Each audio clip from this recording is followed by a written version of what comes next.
Beberapa tahun lalu, pada awal pengenalan kendaraan listrik di Indonesia, banyak berita yang mengangkat kasus EV terbakar. Berita ini sempat marak karena dinilai sangat berbahaya dan membawa risiko bagi semua pemakai EV. Namun faktanya, kejadian semacam ini lebih banyak di luar negeri, seperti di China dan di India. Di Indonesia itu relatif langka. Kalau ingat 2016 silam, Samsung sempat menarik salah satu produk seluler mereka dari pasaran, lantaran cacat pada kemasan baterainya, sehingga sering mendadak terbakar. Ini berujung larangan membawa perangkat dengan baterai lithium di pesawat terbang. Bicara kendaraan, sebenarnya presentasi EV terbakar sangat kecil dibanding kendaraan ber-BBM. Meski begitu, resiko ini nyata. Penyebabnya adalah fenomena thermal runaway. Pada baterai lithium ion yang banyak dipakai EV, dalam operasionalnya charging dan discharge, baterai menghasilkan panas. Thermal runaway terjadi ketika panas baterai melebihi 80 derajat Celcius, di mana suhu akan segera melonjak tak terkendali hingga terbakar hebat. Api dari thermal runaway ini luar biasa karena sangat sulit dipadamkan. Bahkan direndam air pun masih terbakar. Pun suhunya ekstrim mulai dari 1000 derajat Celcius bisa sampai 2000 derajat Celcius. Kejadian EV terbakar ini banyak muncul di awal ketika teknologi pengaman baterai masih baru, pemicunya pemakaian EV dengan beban terlalu tinggi, kebiasaan charging yang keliru, serta kualitas baterai pack yang buruk. Ditambah lagi, Indonesia beriklim tropis dengan suhu yang relatif tinggi sehingga resikonya pun meningkat. Rata-rata kasus yang ada terjadi di rumah atau tempat tinggal atau di charging station. Sebenarnya resiko ini semakin berkurang seiring berjalannya waktu dan penyempurnaan produk oleh produsen, terutama mobil listrik yang kebanyakan menerapkan keamanan baterai berlapis, serta thermal management yang canggih. Juga pemakaian tipe baterai lithium yang dinilai minim resiko terbakar. Meski begitu, resikonya tak murni hilang. Toh ada saja kejadian EV terbakar yang lewat di beranda media sosial kita. Fenomena ini segera ditangkap oleh PT Farmindo Alpha Spectrum Technology. Perusahaan anak bangsa ini merespon dengan produk khusus, Lithium Fire Killer yang diperkenalkan pada Mei 2023 tahun lalu.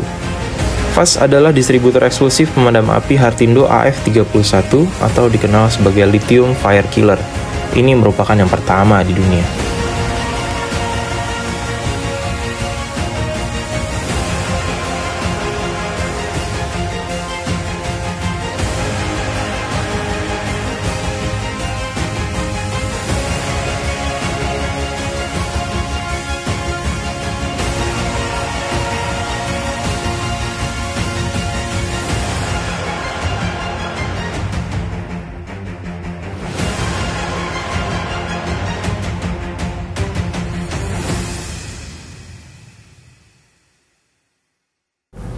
Lithium Fire Killer atau LFK Hartindo AF31 sebagai produk lokal telah dipatenkan dan diakui sebagai salah satu yang paling efektif di dunia.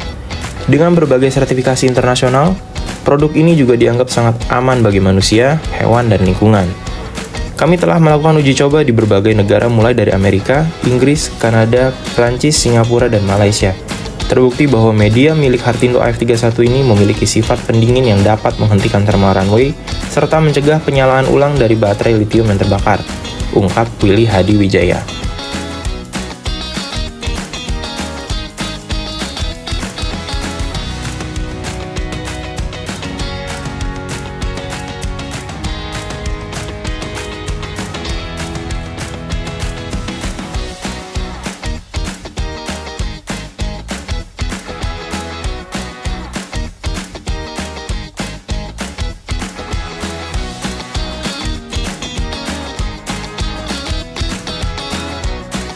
Lalu ada produk tambahan untuk api biasa.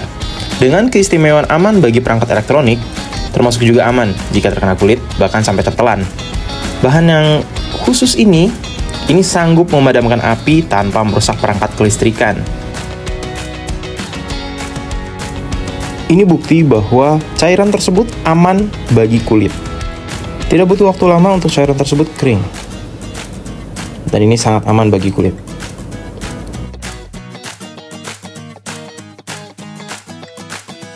Dan ini ketika cairan tersebut disiram ke soket listrik rumah.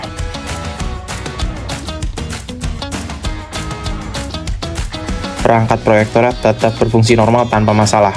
Menurut Willy, ini penting karena beberapa kasus kebakaran yang diatasi dengan apar biasa justru merusak perangkat yang kena semprotan.